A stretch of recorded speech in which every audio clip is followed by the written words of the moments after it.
오늘 시간에는 종으로 오신 예수님처럼 섬김이라는 제목으로 하나님 말씀 증거하도록 하겠습니다. 화면을 한번 봐주시기를 바랍니다. 이 여인이 혹시 누구인지 아십니까? 사진이 참 여리고 또 애띠고 또 수줍고 또 청순한 모습을 보여주고 있습니다. 이 여인의 이름은 아네저 곤제 보야주입니다. 혹시 누군지 아십니까? 네, 다음 사진 한번 보여주시기 바랍니다. 그럼 혹시 이분은 누구신지 아십니까?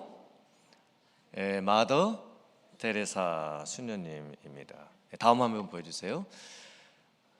네, 마더 테레사 수녀님 1910년에 태어나셨고 1997년에 이제 소천을 하셨습니다. 마더 테레사 수녀님은 알바니에서 태어났고 18살에 수녀가 되었습니다. 그리고 1950년도에 인도의 콜카타에서 사랑의 선교회를 조직을 하셨고 이후 45년간 그 선교를 통해서 빈민과 병자, 고아, 죽어가는 이들을 위해서 여러 가지 헌신을 참 많이 하셨습니다. 전 세계에 약 400여 개의 사랑의 선교회 지부가 세워져 있고 한국에도 그 지부가 세워져 있습니다.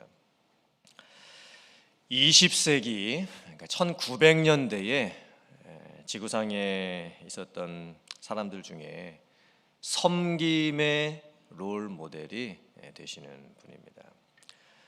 노벨 평화상도 받으셨고 심지어 로만 캐톨릭 처치 천주교에서 성인, 세인트로도 추대가 되었습니다. 마더 테레사 수녀님이 남기셨던 많은 그 어록들이 있는데 그 중에 하나를 소개를 해드리도록 하겠습니다. 화면을 참고해 주시길 바랍니다. 사람들은 불합리하고 비논리적이고 자기의 중심적이다. 그래도 사랑하라. 당신이 선한 일을 하면 이기적인 동기에서 하는 것이라고 비난받을지도 모른다. 그래도 좋은 일을 하라. 당신이 성실하면 거짓된 친구들과 참된 적을 만나게 될 것이다. 그래도 성실하라. 당신이 정직하면 솔직하면 상처받을 것이다. 그래도 정직하고 솔직하라. 당신이 여러 해 동안 만든 것이 하룻밤에 무너질지도 모른다. 그래도 만들어라. 사람들은 도움이 필요하면서도 도와주면 공격할지도 모른다. 그래도 도와주어라. 세상에서 가장 좋은 것을 주면 당신은 발길로 차일 것이다. 그래도 가진 것 중에서 가장 좋은 것을 나누어 주어라. 사실 마더 테레사 수녀님의 실제 삶은 이 짧은 어록 그 이상입니다. 마더 테레사 수녀님이 실제로 고생하고 희생하고 수고하고 헌신하고 살았던 삶은 이 짧은 어록 하나를 제가 소개해 드린다고 다 표현해낼 수도 없고 또 설교 시간에 다 말씀드릴 수도 없습니다. 또 마더 테레사 수녀님도 사람이었기 때문에 여러 가지 역사적인 평가 속에서 비판적인 평가가 또 다른 한 부분에서 있는 것도 사실입니다. 예수님께서 종으로 세상에 오셔서 다른 사람을 섬기셨다는 의미가 무엇일까요? 예수님이 종이 되셨다, 섬기러 오셨다라는 것은 단순하게 인도주의적인 차원에서 혹은 사회운동적인 차원에서 모범을 보여주시기 위함이 아니셨습니다. 마가는 왜 마가복음을 기록했고 예수님을 어떻게 소개하고 있으며 마가복음은 2000년 전에 그리스도인들에게 무슨 의미가 있었을까요? 그리고 이 마가복음은 오늘날 여기를 살아가는 우리들에게 특별히 크리스마스 시즌을 보내면서 어떤 의미가 있는 말씀일까요? 함께 나누도록 하겠습니다. 첫 번째, 지독한 현실 속에서 진짜 기쁨을 주는 진짜 복음입니다. 제가 지난 주일날 말씀드렸듯이 마태복음은 이스라엘에 살고 있었던 유대인들을 대상으로 쓰여지고 역사 속에서 예언 성취로 왕으로 오신 예수님을 소개합니다. 그런데 마가복음은 로마에 살고 있었던 로마인들과 이방인들을 대상으로 종으로 오신 예수님을 강조하며 소개하고 있습니다. 그래서 마가복음에는 심지어 예수님의 탄생 기사도 나오지를 않습니다. 예수님께서 구약 예언의 말씀을 이렇게 성취하시고 오셨다 이런 내용도 없습니다. 마가복음에는 예수님의 설교나 교훈과 비유도 거의 기록되어 있지 않습니다. 마치 종처럼 일하고 수고하고 애쓰고 예수님이 삶으로 보여주셨던 것을 강조하면서 말씀을 합니다. 마가복음 1장 1절이 어떻게 시작할까요? 화면 한번 보시길 바랍니다. 하나님의 아들 예수 그리스도의 무엇의 시작이라? 복음의 시작이라. 우리는 예수님을 이미 믿었고 예수님이 오시고 난 이후의 시대를 살고 있기 때문에 복음이라고 하는 단어를 들으면 영적인 의미를 당연히 생각을 합니다. 이 복음이라는 단어를 우리가 들었을 때 어떤 구원의 의미, 좀 신앙적인 뉘앙스가 당연히 들어있는 단어로 저희들은 생각을 합니다. 그런데 로마에서는 달랐습니다. 이 마가복음이 쓰여질 그 당시에 로마에서의 복음의 의미는 달랐습니다. 사실 이 복음이 영적인 의미를 담고 있는 단어가 아닙니다. 신앙적인 의미를 담고 있는 단어가 아닙니다. 헬라어로 유안겔리조라고 하는데 기쁜 소식입니다. 기쁜 소식, 좋은 소식. 로마 시대에 이 복음, 유안겔리조라는 단어가 언제 주로 쓰였냐면 로마 시대에 전쟁을 많이 하지 않았습니까? 그래서 황제나 장군들이 전쟁에 나갔다가 승리를 하고 다시 돌아왔을 때 이제 행진을 하면서 그때 기쁜 소식이다라고 하면서 사람들에게 전해주었던 게 이 복음이었습니다. 그 사람들이 이제 전쟁을 마치고 돌아온 황제나 그 장군들을 향해서 군인들을 향해서 박수를 막 쳐주면서 정말 기쁜 소식이다. 여러분 여기 기쁜 소식이 있습니다라고 하면서 외쳤던 것이 복음, 유안겔리조라는 단어였던 겁니다. 이 로마에 살고 있었던 사람들이 추구했던 기쁨, 기쁜 소식은 무엇이었을까요? 어느 때에 로마 사람들은 기쁜 소식을 전합니다 이렇게 얘기를 했을까요? 당시 로마는 세계 최고 강대국이었습니다. 로마는 황제가 다스리고 신처럼 여겨지고 있었고 정치인들은 원로원을 중심으로 해서 계급투쟁을 벌이고 있었고 군인들은 수많은 전쟁을 싸우면서 명예를 얻는 것이 최고의 성공과 가치로 여겨지고 있었습니다. 특별히 로마가 다스리는 시대는 권력이 있는 자와 없는 자, 돈이 있는 자와 없는 자, 주인과 종, 상관과 부하와 같은 이 계급이 참 중요했습니다. 로마인들은 그 민족성 자체가 아주 자만심이 있는 사람들이었고 허세를 부리는 것도 많았고 또 권력자들을 추종하고 그 밑에서 아부하고 아첨하고 이런 것이 사회에 만연했습니다. 로마인들에게 약하다라고 하는 것은 죄였습니다. 절대 약해서는 안 됩니다. 약한 것은 겸손이 아닙니다. 약한 것은 죄입니다. 그래서 로마 사회에서는 어떻게든 강한 자가 되어야 되고 높이 올라서야 되고 힘을 가져야 되고 다른 사람을 무력으로 정복해서라도 다른 사람을 무릎을 꿇려야 되는 것입니다. 그게 로마인들에게 최고의 삶이었습니다. 그런 것을 전하는 것이, 그런 일이 이루어졌다라고 하는 것이 로마 사람들에게는 기쁜 소식이었던 겁니다. 아마 로마에 살고 있었던 사람들은 마가복음 1장 1절을 처음 딱 읽는 순간 깜짝 놀랐을 겁니다. 마가는 로마에 살고 있었던 로마인들과 이방인들에게 내가 여러분들에게 복음을 전합니다 이렇게 말을 하면서 그 진짜 기쁜 소식이 하나님의 아들 예수 그리스도라고 지금 전하고 있는 겁니다. 마가복음을 AD 한 60년에서 70년 사이에 아마 지었을 겁니다. 그리고 이미 로마에는 복음이 전해졌고 또 예수님을 믿는 사람들이 있었고 교회도 세워졌습니다. 그리고 교회가 로마에서 계속적으로 이제 부흥을 하고 있었던 상황이었죠. 그런데 기독교인들이 로마에서 점점 숫자가 많아지고 또 세력이 많아지자 로마의 황제들과 권력가들은 기독교인들을 경계하고 핍박하기 시작합니다. 예수님을 믿는 사람들이 이제 고난을 당하기 시작을 합니다. 많은 핍박을 당하게 되었습니다. 그리고 AD 60년 이후부터 그 피해와 박해는 훨씬 더 심해졌습니다.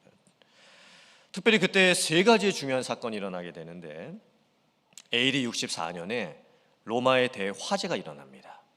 그런데 네로 황제가 그 로마에 일어났던 대화재 사건의 그 원인을 기독교인들에게 덮어 씌워버립니다.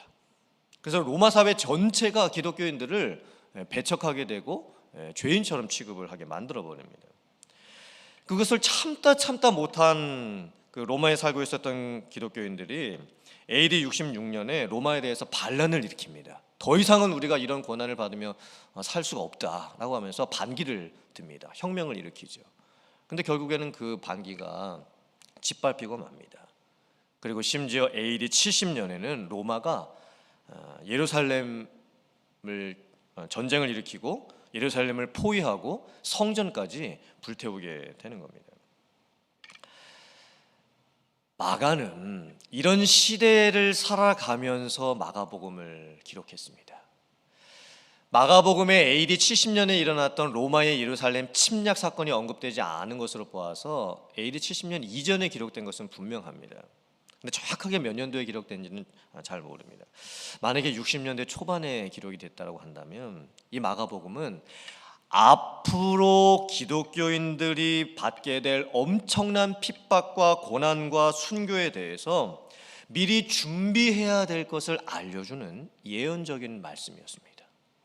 만약에 마가복음이 60년대 후반에 기록되었다고 한다면 그때는 이미 그리스도인들이 엄청난 고난과 박해를 이 몸으로 벌써 받고 있는 그런 상황입니다. 그것이 그 기독교인들에게 무슨 의미가 되었을까요?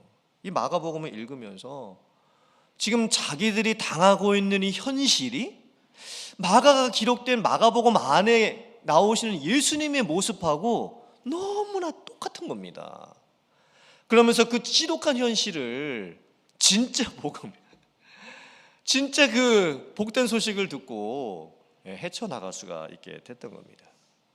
마가복음에 주로 어떤 내용들이 나왔을까요? 화면 한번 보시면 로마에 살고 있었던 기독교인들은 로마로부터 핍박을 받았습니다. 근데 마가복음을 읽어보니 사탄으로부터 예수님도 시험을 당하셨습니다.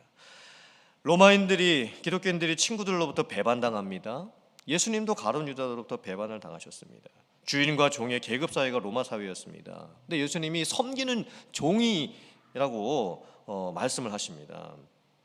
앞으로 당하게 될 엄청난 박해가 예상됩니다. 그런데 예수님께서 자기가 십자가에서 달려 죽으실 것을 정확하게 3번이나 말씀을 하십니다. 그래도 로마에 있었던 성도들은 믿음을 지켜야 됐었죠. 또 예수님께서 십자가를 짊어지고 가야 되는 제자도에 대해서 또 말씀을 하십니다.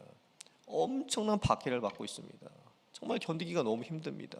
그런데 이것을 지나가고 나면 무엇이 있을까? 라고 생각했을 때 예수님께서 천국의 상급에 대해서 말씀하신 내용이 마가복음에 나오는 거예요.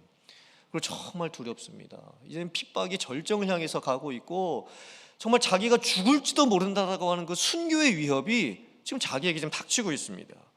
근데 마가복음 안에 예수님의 십자가와 죽음 그리고 그 이후의 부활의 승리가 나오고 있었던 거예요. 마가복음을 읽으면서 이 로마에 살고 있었던 기독교인들이 얼마나 참 은혜를 받고 또 삶을 견딜 수 있는 힘을 얻고 또 예수님, 종으로 오셨던 그 예수님이 보여주셨던 모습을 통해서 참 그 현실을 어떻게 이겨나갈 수가 있었을까요? 그게 진짜 기쁜 소식이 되었던 겁니다. 그게 진짜 복음이 되었던 거예요. 이 로마 시대에 사람들이 추구했던 진짜 기쁨, 진짜 복된 소식은 마가복음이 전해주고 있었던 것과 너무나 달랐습니다. 로마 사람들에게 기쁜 소식이 뭐냐면 로마 시대는 이렇게 문화가 발달했지요. 그래서 뭐 춤도 많이 있었고 노래도 많이 있었고 또 음식도 아주 발달했고 또 목욕탕 같은 것도 많이 있었습니다. 육체적인 쾌락을 주는 것들이 주변에 너무 많았죠. 성공하고 뭐 계급을 얻고 또 명성을 얻고 성공하는 것, 그게 살아가는 이유였고 목적이었습니다. 그것으로부터 사람들은 기쁨을 찾고 있었습니다. 그런데 마가복음은 그게 가짜라고 지금 가르쳐 주는 겁니다. 진짜 복음은, 진짜 기쁨은 다른 곳으로부터 온다라고 지금 선포를 하고 있습니다. 근데 사실 오늘날 우리들이 크리스마스 시즌을 보내면서 우리들의 눈으로 보고 우리들의 귀로 듣고 또 우리들의 피부로 느끼게 되는 기쁨이라는 것도 어쩌면 로마 시대의 로마 사람들이 추구했던 기쁨과 거의 비슷한 것 같습니다. 지금 우리들도 솔직히는 다 자기 복음을 읽고 있죠. 내가 만들어낸 마이 복음. 오늘날 이 시대를 살아가는 많은 사람들은 자기 복음을 읽으면서 살아갑니다. 자기가 추구하는 기쁨, 자기가 추구하는 만족, 다 자기 복음을 지금 읽고 있습니다. 사람들이 얻고 싶은 자기 복음, 자기 만족, 자기 기쁨이 뭘까요?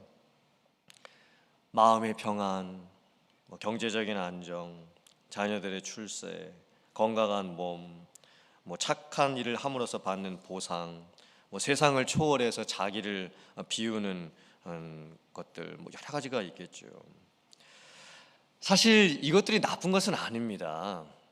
이것은 사람이라면 누구든지 기본적으로 바라고 원하고 소망하는 것들입니다. 하지만 진짜 복음과 진짜 기쁨을 놓친 채 내가 원하는 자기 복음 안에서 내가 원하는 기쁨만을 찾으려 하는 것이 문제가 되는 것입니다. 크리스마스 시즌을 보내면서 정말 여러분들은 무엇 때문에 기뻐하고 계십니까? 여러분들은 지금 무엇을 읽고 계십니까? 자기 복음 읽고 계십니까? 저희들이 또 한 해를 마무리하면서 여러분들은 무엇 때문에 지금 많이 힘들어하고 계십니까? 건강에 대한 염려, 가족들에게 생기는 문제들, 경제적인 어려움들, 또 계획했던 것들이 잘 안 된 것에 대한 후회, 여러 가지 힘든 것들이 아마 많이 있을 겁니다.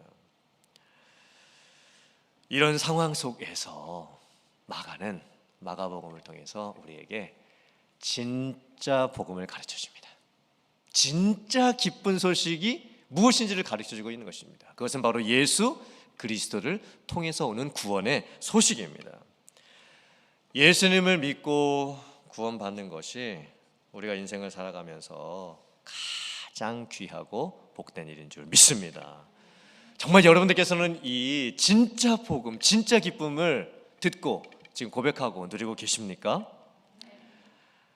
세상의 종으로 오시고 죽기 위해 오시고 구원을 이루기 위해서 오셨던 그 예수 그리스도로 말미암는 그런 진짜 복음과 진짜 기쁨을 누리실 수 있는 여러분들 다 되실 수 있기를 주님의 이름으로 축원합니다. 아멘. 두 번째, 모든 사람의 종이 되어 생명을 내어주는 섬김입니다. 마가복음은 특별히 3번이나 중요한 반복되는 말씀을 합니다. 이 3번의 이 말씀이 어떤 말씀이냐면 마가복음 9장 31절부터 32절 말씀 같이 봉독하겠습니다. 시작. 이는 제자들을 가르치시며 또 인자가 사람들의 손에 넘겨져 죽임을 당하고 죽은 지 3일 만에 살아나리라는 것을 말씀하셨기 때문이더라. 그러나 제자들은 이 말씀을 깨닫지 못하고 묻기도 두려워하더라. 예수님께서 3년 동안이나 특별 제자 훈련을 시켰던 12 제자들에게 3번 아주 중요한 말씀을 하십니다. 저 말씀을 똑같이 3번을 하셨던 거예요. 처음에 언제 하셨냐면 마가복음 8장에서 베드로가 주는 그리스도시요 살아계신 하나님의 아들이십니다 라고 신앙 고백을 하죠. 엄청난 신앙 고백이었습니다. 참으로 놀라운 신앙 고백이었습니다. 그때 예수님께서 바로 이어서 이 말씀을 하시는 거예요. 인자가 버림을 받고 십자가에 달리고 죽게 될 것이다. 하지만 3일 만에 다시 살아나게 될 것이다. 그때 베드로가 그 의미를 깨닫지를 못합니다. 그리고 마가복음 9장에서 다시 한번 이 말씀을 또 하시죠. 그리고 나서 마가복음 10장에서 다시 한번 인자가 버림받고 십자가에 달리고 죽임을 당하고 사흘 만에 다시 부활하게 될 것이라고 또 말씀하십니다. 그랬는데 제자들이 이 3번의 이 중요한 말씀을 듣고 나서 뭘 했는지 아십니까? 자기네들끼리 누가 큰 사람이냐를 갖고 싸웁니다. 누가 우리들 중에 최고의 수제자냐라는 것을 가지고 싸웁니다. 누가 우리들 중에서 예수님으로부터 가장 큰 인정을 받고 있느냐? 라고 하면서 싸우고 지금 있는 겁니다. 그때 예수님께서 이제 오늘 본문의 말씀을 이제 하시는 거예요. 너희들 중에 크고자 하거든 남을 섬기라. 누구든지 으뜸이 되고자 하는 자는 다른 사람의 종이 되어라. 인자가 온 것은 섬김을 받으려 함이 아니라 도리어 섬기려 하고 자기 목숨을 많은 사람의 대속물로 주려 함이니라. 이 말씀을 제자들에게 하십니다. 사실 제자들은 예수님으로부터 직접 이 말씀을 3번이나 들었음에도 불구하고 이 말씀의 뜻이 무엇인지를 몰랐습니다. 종이 된다, 죽는다, 생명을 내어준다, 그것이 섬기는 것이다. 제자들은 전혀 그 말씀을 이해를 하지를 못했습니다. 그런데 사실 우리들도 똑같은 것 같습니다. 사실 저희들도 종이 되어라, 종이 되어야 한다, 이 말의 의미가 피부로 와닿지가 않습니다. 왜냐하면 우리들의 시대가 내가 누구의 종이 되어 본 적도 없고 내가 누구를 종처럼 부렸던 그런 적도 없습니다. 우리가 알고 있는 종의 개념이 뭐죠? 그저 TV 보고 특별히 한국 사람들 이 사극 보면서 조선시대에 뭐 마님이라고 부르는 뭐 하인들 나오고 뭐 머슴들 나오고 뭐 돌쇠야 뭐 이런 개념의 어떤 그런 종의 개념밖에는 없습니다. 근데 마가복음이 기록될 당시에 로마 사회는 달랐습니다. 로마 시대는 노예가 있었습니다. 이 노예는 짐처럼 취급을 받았습니다. 노예는 주인의 소유가 되어 있는 존재입니다. 심지어 노예는 주인을 위해서 목숨까지도 정말 내어놓아야만 했습니다. 이 마가복음을 로마에 살고 있었던 로마인들과 이방인들이 읽었을 때 다른 사람의 종이 되라고 하는 이 말씀이 얼마나 충격으로 다가왔을까요? 지금 그들 중에 어떤 사람들은 자기가 노예 취급을 받고 있습니다. 지금 자기가 노예입니다. 그리고 어떻게든 이 노예 생활을 벗어나고 싶습니다. 이 노예로 살고 있는 것이 정말 서럽습니다. 죽을 만큼 괴롭습니다.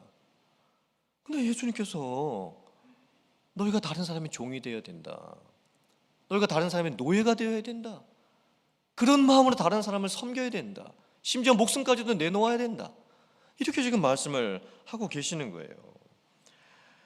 이 말씀은 참 충격의 말씀입니다.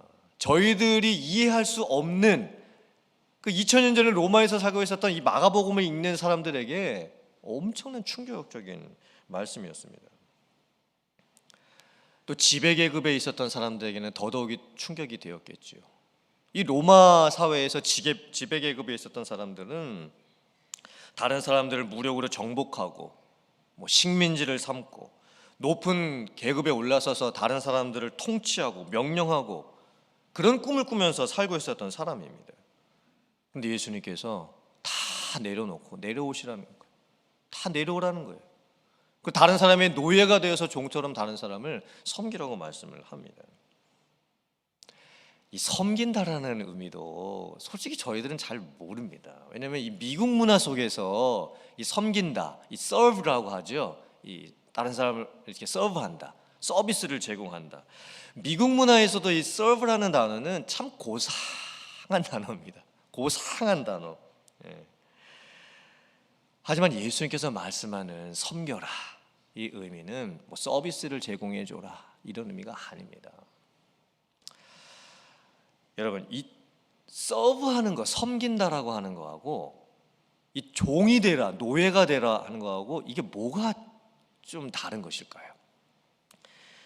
이 섬긴다라는 의미는 그래도 내가 칼자루를 아직 쥐고 있는 겁니다. 그러니까 우리가 누구를 섬긴다라고 할 때 내가 누구를 섬길지 내가 결정합니다. 내가 어느 때 다른 사람을 결정할지 내가 결정합니다. 내가 교회에서 어떤 봉사를 할지 내가 결정합니다. 그런데 종이 되고 이 노예가 되는 것은요, 이 주도권을 포기하는 겁니다. 내가 누구를 섬길 것인지, 내가 언제 섬길 것인지, 내가 어떻게 봉사할 것인지 내가 결정하는 게 아닙니다. 또 우리가 섬긴다라고 하는 것은 대접한다라는 정도의 의미이죠. 그죠? 대접한다. 내가 식사 대접을 다른 사람에게 할 수도 있고, 내가 다른 사람을 도와줄 수도 있고, 내가 교회에서 또 내 몸으로 여러 가지 대접을 할 수가 있습니다. 근데 이 대접이라는 개념도 우리의 이 머릿속에는 어떻게 되어 있냐면, 많은 사람이 없는 사람에게 주는 것, 힘 있는 사람이 힘 없는 자에게 뭔가를 도와주는 것, 할 수 있는 사람이 할 수 없는 사람에게 해주는 것. 그러니까 이 대접한다는 의미도 사실 내가 돈이 있으니까 뭐 섬기는 것이고, 내가 시간이 있으니까 섬기는 것이고, 다 있는 사람, 있는 위치에서 이제 하는 것입니다. 그게 우리가 생각하고 있는 대접이라는 개념이죠. 그 자기가 기분 좋을 때는 뭐 이게 다 하게 하고, 또 힘들고 어려울 때는 이제 하지 않게 되는 것이죠. 근데 종이 된다라는 의미는 뭘까요? 노예가 되어서 다른 사람을 섬겨라. 이 의미가 무엇일까요? 노예는 섬김의 대상을 내가 정할 수가 없습니다. 내 주변에 참 불편한 사람이 계시고, 까다로운 분이 계시고, 나랑 정말 안 맞는 분이 계시고, 나랑 관계가 참 껄끄럽고 좀 어색합니다. 그래도 노예는 그분을 섬겨야 하는 겁니다. 또 우리는 좀 쉬고 싶을 때도 있습니다. 또 피곤해서 아무것도 하기 싫을 때도 있습니다. 그럼 그냥 잠수 타면 됩니다. 잠수 타는 거 뭔지 아시죠? 잠깐이나 잠수 타시면 돼요. 그리고 다시 나타나셔가지고 좀 이렇게 좀 체력이 보충되고, 좀 시간이 확보되고, 좀 여력이 생기면 그때 봉사하셔도 됩니다. 그게 나쁘다는 것이 아닙니다. 그런데 노예로, 종으로 섬기라는 의미가 뭡니까? 이건 내 기분에 맞출 수가 없는 거예요. 나 피곤하다고, 나 좀 지친다고 숨어버릴 수가 없는 겁니다. 그게 바로 노예로 섬기는 거예요. 종으로 섬기는 거. 지금 예수님께서 우리들에게 그걸 말씀하고 계시는 거예요. 갈라디아서 5장 13절 말씀 같이 봉독합니다. 시작. 형제들아, 너희가 자유를 위하여 부르심을 입었으나 그러나 그 자유로 육체의 기회를 삼지 말고 오직 사랑으로 서로 종 노릇하라. 아멘. 사랑의 노예. 우리가 다른 사람의 사랑의 노예가 되는 거예요. 정말 그 사랑의 마음으로 섬겨줄 수 있는 노예. 그리고 서로입니다. 서로. 이 서로의 의미가 뭡니까? 뭐 기브 앤 테이크 이런 의미라기보다는 모든 사람에게 내가 종으로서, 노예로서 섬겨주는 겁니다. 내가 맞추기 쉬운 분이나 맞추기 어려운 분이나, 내가 시간이 있을 때나 없을 때나, 내가 가지고 있을 때나 가지고 있지 않았을 때나, 그런 것들을 따지지 않고 모든 사람, 모든 환경, 모든 상황 속에서 종 노릇하는 겁니다. 그런데 사랑으로, 기쁨 가운데, 자원함 가운데 하는 것입니다. 만약에 우리가 이렇게 남을 섬길 수 있다고 한다면 나도 바뀌고 그분도 바뀌겠죠. 가정도 바뀔 것입니다. 교회도 바뀔 것입니다.